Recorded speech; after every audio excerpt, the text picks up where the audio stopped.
गरीबी से जूझ रहे पर अथक संघर्ष जारी है। गरीबी से जूझ रहे पर अथक संघर्ष जारी है। बेशक तूने तरक्की की सीढ़ियां पहले चढ़ ली, बेशक तूने तरक्की की सीढ़ियां पहले चढ़ ली, पर अब मेरी बारी है। हेलो दोस्तों, मेरा नाम अनिल कुमार है। मेरे YouTube channel the best education पे आपका स्वागत है। जैसे कि आप जानते हो, मैं इंडियन ज्योग्राफी पढ़ा रहा हूँ। इंडियन ज्योग्राफी में भारतीय नदियां पढ़ रहे हैं। भारतीय नदियों में मैंने हिमालय नदियां जो है पूरी कंप्लीट करा दी हैं। उससे संबंधित वीडियो देखने के लिए इस वीडियो के डिस्क्रिप्शन बॉक्स में जाइए, उसके लिंक शेयर किए हुए हैं, जाकर आप उनको देख सकते हो। ठीक है, तो आज से हम पढ़ेंगे भारतीय प्रायद्वीपीय नदियां। तो बिना समय वेस्ट किए आइए स्टार्ट करते हैं। सबसे पहले देखते हैं भागर नदी। जो दोस्तों भागर नदी, यह नदी गुजरात के राजकोट नामक स्थान से निकलती है और जो आपकी कहाँ अरब सागर में गिर जाती है। ठीक है, चलो नेक्स्ट देखते हैं। नेक्स्ट आती है आपकी सतरंजी नदी। गुजरात का अमरवेली जिला है, वहां से निकलती है और खंबात की खाड़ी में क्या होती है, ये गिर जाती है। ठीक है, आगे बढ़ते हैं। साबरमती नदी, यह नदी उदयपुर के निकट अरावली पर्वत श्रेणी से निकलती है तथा गुजरात में होते हुए खंबात की खाड़ी में गिर जाती है। कौन सी नदी? तो साबरमती नदी। नेक्स्ट आते हैं माही नदी। यह नदी मध्य प्रदेश के धार जिले के पास विंध्याचल पर्वत श्रेणी से निकलती है।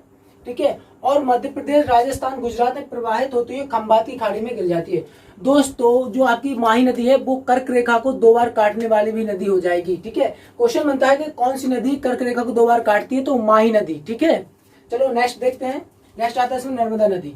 नर्मदा नदी जो मैकाल पर्वत है, मैकाल पर्वत की अमरकंटक की चोटी है। ठीक है, वहां से क्या होती है, वहां से 3 नदियां निकलती हैं। 3 नदियां निकलती हैं और तीनों अलग अलग दिशाओं में जाती है। ठीक है, वहां से नर्मदा नदी निकलती है तो वो आपकी पश्चिम दिशा में बहती है। ठीक है, और वहां से महानदी निकलती है। महानदी आपकी दक्षिण दिशा में प्रवाहित होती है और सोन नदी वो उत्तर दिशा में प्रवाहित होती है।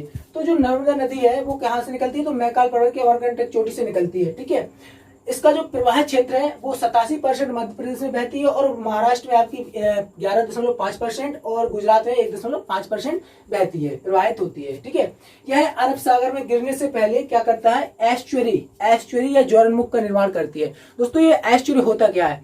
क्या होता है, जब तीव्र जो आपको मालूम है कि जो आपका पश्चिमी घाट है वो पूर्वी घाट की अपेक्षा अधिक ऊंचा है, तो नदियां क्या होती है, जब समुद्र में मिलने से पहले तीव्र ढाल से गुजरती हैं। जब तीव्र ढाल से गुजरती है तो अपने साथ में धूल कंकड़ मिट्टी लेकर जाती है। जब धूल कंकड़ मिट्टी लेकर जाती है तो जहां पर ये नदी की धारा गिरती है वहां पर तो यहाँ पर कुछ नहीं होता, लेकिन उसके आसपास क्या होता है, मिट्टी जम जाती है, जिसे हम क्या कहते हैं, एस्चुरी या ज्वारमुख कहते हैं। ठीक है, समझ में आया? नेक्स्ट इसके बाद देखते हैं। यह नदी विंध्याचल पर्वत श्रेणी और सतपुड़ा पर्वत श्रेणी के बीच भ्रंश घाटियों से होते हुए अरब सागर में गिरती है। कौन सी नदी? तो नर्मदा नदी। समझ में आया? नेक्स्ट देखते हैं। इसकी सहायक नदी, इसकी जो प्रमुख सहायक नदियां हो जाएगी, तावा हो जाएगी, वरना हो जाएगी, कुनार हो जाएगी और माचक और बरनेर, इसकी जो प्रमुख सहायक नदी हो जाएगी। चलो ठीक है, आगे देखते हैं ताप्ती नदी। जो ताप्ती नदी है जो मध्य प्रदेश के बैतूल जिले के मुल्ताई नामक स्थान से निकलती है। कौन सी नदी? ताप्ती नदी। ठीक है, इसका जो प्रवाह क्षेत्र है महाराष्ट्र में क्या है, 79% है, और जो आपका मध्य प्रदेश में है 15% है और गुजरात में 6% है। ठीक है, नेक्स्ट देखो। इसकी एकमात्र सहायक नदी है जो इंपोर्टेंट है, कौन सी हो जाएगी, तो पूर्णा इसकी प्रमुख एक सहायक नदी हो जाएगी। समझ में आया? आगे देखते हैं। यह नदी क्या होती है, खंबात की खाड़ी में गिरती है। कौन सी नदी? तो ताप्ती नदी। ठीक है, नेक्स्ट देखते हैं मांडवी नदी। यह नदी कर्नाटक के जो भीमगाड़, ठीक है, कर्नाटक में एक भीमगाड़ झरना है। ठीक है, जो यह नदी क्या है कि कर्नाटक के भीमगाड़ झरना से निकलती है तथा गोवा में प्रवाहित होते हुए अरब सागर में गिर जाती है। कौन सी नदी? तो मांडवी नदी। और दोस्तों, जो गोवा की राजधानी पणजी है ना, वो मांडवी नदी के तट पर स्थित है। नेक्स्ट देखते हैं ज्वारी नदी। यह नदी गोवा के पश्चिमी घाट से निकलती है। ठीक है, और तथा ये गोवा में प्रवाहित होते हुए अरब सागर में मिल जाती है। दोस्तों, ज्वारी नदी गोवा की सबसे बड़ी नदी हो जाएगी। ठीक है, सबसे लंबी नदी हो जाएगी। ठीक है, नेक्स्ट देखते हैं शरावती नदी।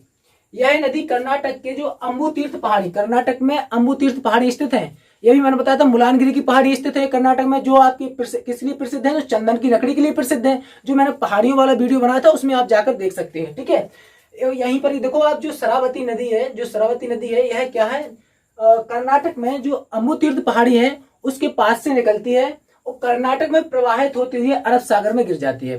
दोस्तों, जो भारत का सबसे बड़ा जलप्रपात है, कौन, जोग या गरसोप्पा नाम से जाना जाता है। ठीक है, वो कहां पर है, तो सरावली नदी पर ही स्थित है वो। ठीक है, समझ आया?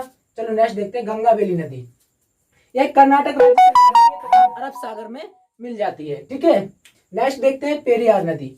यह नदी अन्नामलाई की पहाड़ियां, मैंने बताया था कि अन्नामलाई की पर्वत श्रेणी है जो आपकी जो पश्चिमी घाट है, ठीक है, पश्चिमी घाट और दक्षिणी जो आपका भारत है, दक्षिणम भारत की सबसे ऊंची चोटी कौन सी हो जाएगी, तो अन्नामुदी हो जाएगी, जो कहां पर स्थित है, तो अन्नामलाई की पहाड़ियां पर है। और अन्नामलाई की पहाड़ी कहां पर स्थित, तो केरल में स्थित है, समझाया था मैंने आपको।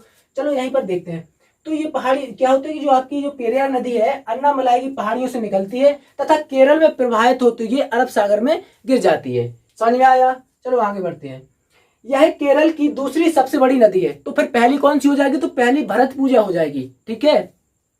जो इसका प्रवाह क्षेत्र है ये तमिलनाडु और क्या होता है केरल के बीच प्रवाहित होती है, लेकिन सबसे ज्यादा कहां पर, तो केरल में प्रवाहित होती है। ओके, आगे देखते हैं।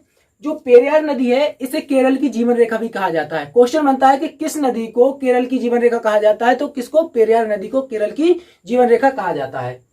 चलो नेक्स्ट देखते हैं भरतपुजा। यह अन्नामलाई की पहाड़ियों से निकलती है तथा तमिलनाडु तथा केरल के बीच प्रवाहित होती है अरब सागर में मिल जाती है। कौन सी नदी, तो भरतपुजा नदी। नेक्स्ट, इसे पोन्नानी नाम से भी जाना जाता है। जो भरतपुजा का अदर नाम है वो क्या है, पुन्नानी, यानी इसे पुन्नानी नाम से भी जाना जाता है। चलो आगे देखते हैं। यह केरल की सबसे लंबी नदी हो जाएगी, ठीक है। मैंने बताया था अभी कि केरल की दूसरी सबसे लंबी नदी कौन सी हो जाएगी, तो हो जाएगी पेरियार, और पहली सबसे बड़ी लंबी नदी कौन सी हो जाएगी, तो भरतपुजा हो जाएगी, ठीक है। तो आज के लिए इतना ही रहने देते हैं। वीडियो अच्छा लगे तो एक लाइक करना है, प्यार से एक कमेंट करना है, और ये वीडियो ज्यादा ज्यादा अपने दोस्तों में शेयर करना है। मेरे YouTube channel the best education को सब्सक्राइब जरूर कर लेना, ठीक है। बहुत बहुत धन्यवाद आपका वीडियो देखने के लिए। आपका दिन शुभ हो।